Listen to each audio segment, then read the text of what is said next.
पूजा घर में बिल्कुल भी ना रखे यह चीज। राधे राधे दोस्तों। घर का मंदिर वह स्थान होता है जो घर में खुशहाली लाता है। वास्तु शास्त्र के अनुसार घर का पूजा स्थल वह स्थान है जहां आप ईश्वर का ध्यान, प्रार्थना और पूजा पाठ करते हैं। ऐसा माना जाता है कि किसी व्यक्ति का मन अशांत होता है तो वह पूजा स्थान या मंदिर में बैठकर मन की शांति की प्रार्थना कर लेता है। लेकिन जाने अनजाने में पूजा घर में रखी चीजों पर हमारा ध्यान नहीं जाता है, जो नकारात्मक ऊर्जा को पैदा करती है और पूजा के शुभ प्रभाव में कमी लाती है, जिसका सीधा प्रभाव घर के सदस्यों पर पड़ता है, जिससे उनकी तरक्की में बाधा आती है और पारिवारिक सदस्यों में आपसी प्रेम कम होने लगता है। लेकिन कई बार विधिवत तरीके से पूजा पाठ करने के बावजूद भी आपको अपने जीवन में सकारात्मक बदलाव नजर नहीं आते हैं, या फिर आपका मन अक्सर पूजा के दौरान काफी बेचैन रहता है, तो आपको बता दें कि कई बार इसके पीछे का कारण वास्तु दोष भी होता है। वास्तु शास्त्र में मंदिर से जुड़े कई नियम बताए गए हैं, जिन्हें अपनाकर आप अपने घर का वास्तु दोष दूर कर सकते हैं। लेकिन उससे पहले अगर आप भी चाहते हैं कि माता लक्ष्मी का आशीर्वाद आप सब पर हमेशा बना रहे, तो इस वीडियो को एक लाइक करें और चैनल को सब्सक्राइब कर लें और कमेंट बॉक्स में जय माता लक्ष्मी जरूर लिखें। नंबर 1, वास्तु शास्त्र के अनुसार पूजा घर में कभी भी एक ही देवी देवताओं की अधिक मूर्ति नहीं रखनी चाहिए। वास्तु में इसे अशुभ माना जाता है। नंबर 2, कभी भी राहु केतु, शनि देव और काली माता की मूर्ति पूजा घर में बिल्कुल भी नहीं रखनी चाहिए, क्योंकि यह सभी देवी देवताएं उग्र श्रेणी में आते हैं और उनकी पूजा करना बेहद कठिन होता है। नंबर 3, मंदिर में नुकीली चीज रखने से वास्तु दोष उत्पन्न हो सकता है और यह घर के सदस्यों के बीच काल का कारण बन सकता है। कैंची या अन्य कोई नुकीली चीज नेगेटिव एनर्जी वाली होती है और ऐसी चीज मंदिर जैसी पवित्र जगह पर रखने के लिए ठीक नहीं होती है। घर के मंदिर में कैंची जैसी चीज रखने के कारण परिवार के सदस्यों के बीच आपसी प्रेम पर कैंची चल जाती है और लड़ाई झगड़े शुरू हो जाते हैं। नंबर 4, अगर आप अपने घर के मंदिर में शिवलिंग रखना चाहते हैं तो याद रखें कि यह अंगूठे से बड़े आकार का नहीं होना चाहिए। शिवलिंग को बहुत ही संवेदनशील माना जाता है। अगर आप बड़ा शिवलिंग रखना चाहते हैं तो बेहतर होगा कि आप घर के बाहर ही शिवलिंग स्थापित करें। नंबर 5, भैरव बाबा की मूर्ति भगवान शिव के ही एक अन्य रूप है। उनकी मूर्ति भी पूजा घर में नहीं रखनी चाहिए। इसका कारण यह है कि भैरव बाबा एक तामसिक देवता है। तंत्र मंत्र के द्वारा उनकी साधना की जाती है, जबकि पारिवारिक जीवन में सुख, शांति और प्रेम की अपेक्षा की जाती है। भैरव को प्रसन्न करने के लिए आप 8 वर्ष से छोटे बालकों को भोजन करवा सकते हैं। नंबर 6, शनि देव को न्याय और कर्म फल का देवता कहा जाता है। ज्योतिष शास्त्र में बताया गया है कि शनि देव की कुदृष्टि से किसी भी व्यक्ति का अनर्थ हो सकता है, इसीलिए घर में शनि देव की प्रतिमा लगाने से बचना चाहिए। नंबर 7, पूजा घर में निर्माल्य को जमा नहीं होने देना चाहिए। निर्माल्य में अगरबत्ती के खाली पैकेट, पानी, बासी फूल, हार या कोई अन्य पूजा से संबंधित अनुपयोगी सामग्री आती है। उनको तुरंत पूजा घर से हटा देना चाहिए। इन चीजों से घर में नकारात्मक ऊर्जा का संचार होता है और दरिद्रता को निमंत्रण भी देती है। ऐसी चीजों से वास्तु दोष या मंगल दोष जैसे दोष भी होते हैं। नंबर 8, पूजा घर के नियमों के अनुसार भगवान को अर्पित किया गया प्रसाद भोग लगाकर पूजा घर से हटा देना चाहिए। दरअसल भगवान को अर्पित किया गया प्रसाद भोग लगाने के बाद झूठा हो जाता है, इसीलिए पूजा घर में भगवान को चढ़ाया गया प्रसाद भोग लगाने के बाद तुरंत हटा देना चाहिए। उस भोग को सभी में बांट दे और मंदिर को साफ रखें। नंबर 9, आप सभी को बता दें कि घर के मंदिर में कभी भी लेदर से बनी चीज नहीं रखनी चाहिए। इनमें पर्स से लेकर बेल्ट तक सभी सामान शामिल होते हैं। इन चीजों का मंदिर में रखने से कई प्रकार के वास्तु दोष लगते हैं। साथ ही ऐसी चीजों को पूजा घर में रखने से घर में नकारात्मकता आती है और यह वस्तुएं मंदिर को अशुद्ध भी करती हैं।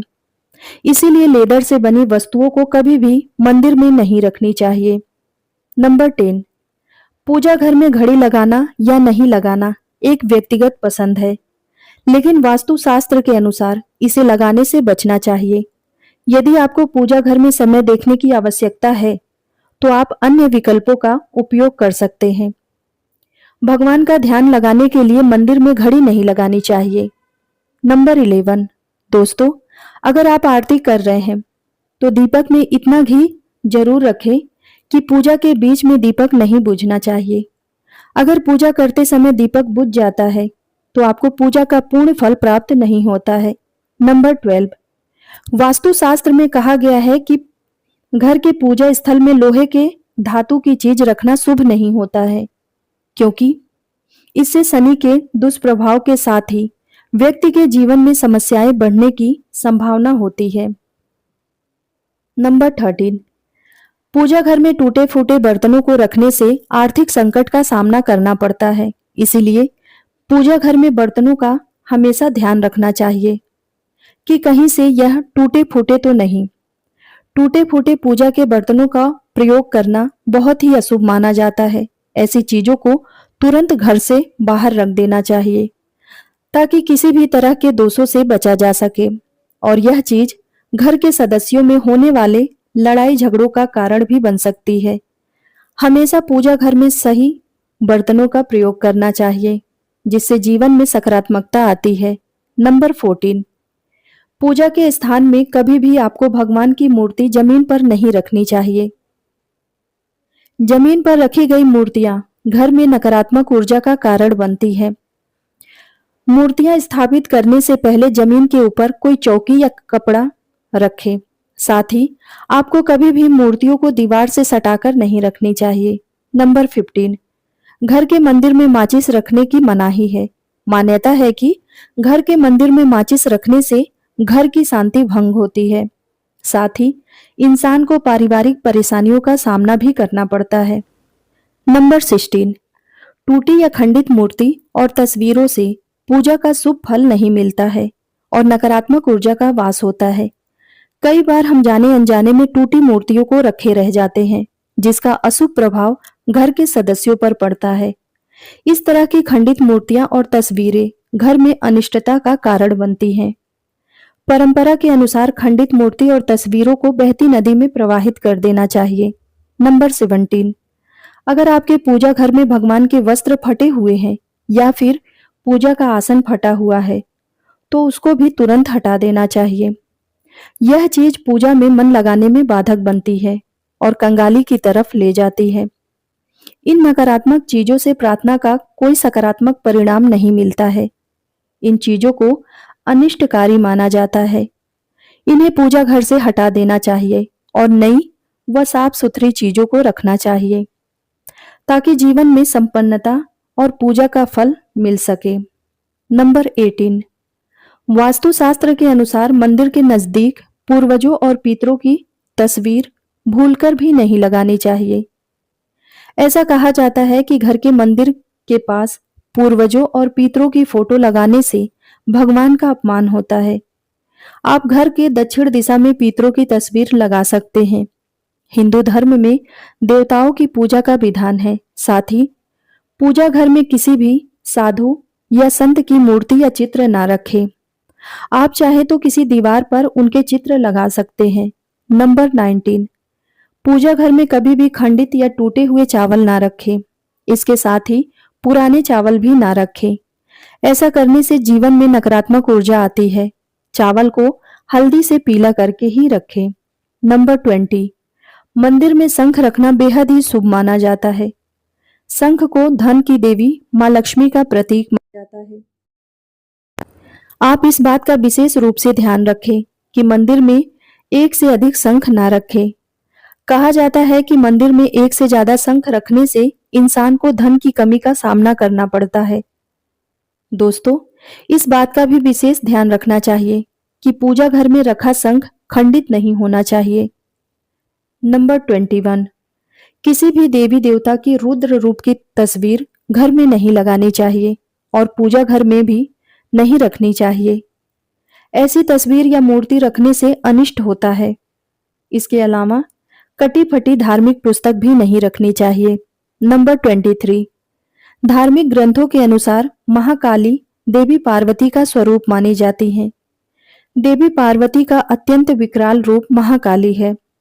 माँ काली रौद्र रूप में होती हैं क्योंकि जब वह वध कर रही होती हैं तो अत्यंत गुस्से में होती हैं। ऐसे में उनकी तस्वीर या मूर्ति को घर में नहीं रखना चाहिए।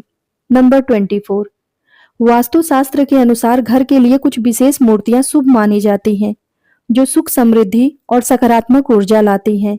इनमें से कुछ प्रमुख मूर्तियां हैं गणेश जी, माता लक्ष्मी, गाय बछड़े की मूर्ति, हंस, घोड़े की मूर्ति और कछुए की मूर्ति घर में जरूर रखें। दोस्तों, यह तमाम जानकारी जन रुचि को ध्यान में रखकर दी जा रही है। ज्योतिष और धर्म के उपाय और सलाहों को अपनी आस्था और विश्वास पर आजमाएं। वीडियो का उद्देश्य मात्र आपको बेहतर सलाह देना है। इस संदर्भ में हम किसी भी प्रकार का कोई दावा नहीं करते हैं। तो दोस्तों, वीडियो अच्छी लगी हो तो एक लाइक करें और चैनल को सब्सक्राइब कर लें और कमेंट बॉक्स में जय माता लक्ष्मी लिखना ना भूलें।